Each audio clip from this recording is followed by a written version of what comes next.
টিসিবির পণ্যের সারিতে ভিড় বাড়ছে, তবে সয়াবিন তেল না পেয়ে হতাশ গ্রাহকেরা। তরঙ্গ দেশ বিদেশের সাথে আছি, আমি স্বপ্না ইসলাম। শুনছিলেন শিরোনাম, এবারে বিস্তারিত।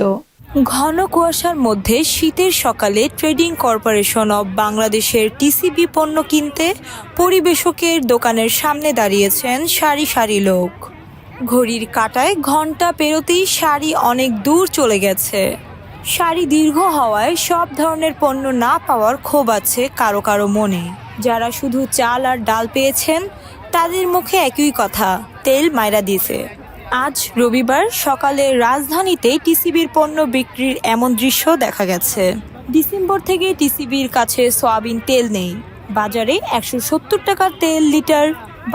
170 টাকা লিটার খোলা তেল পাওয়া যাচ্ছে।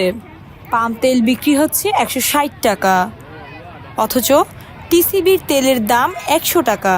চিনি 70 প্রতি কেজি, মসুর ডাল 60 প্রতি কেজি। তেলের সঙ্গে অন্য সব পণ্যের দাম এখন বাড়তি। এজন্য ক্রেতারা টিসিবির পণ্যের জন্য হুমড়ি খেয়ে পড়েছেন।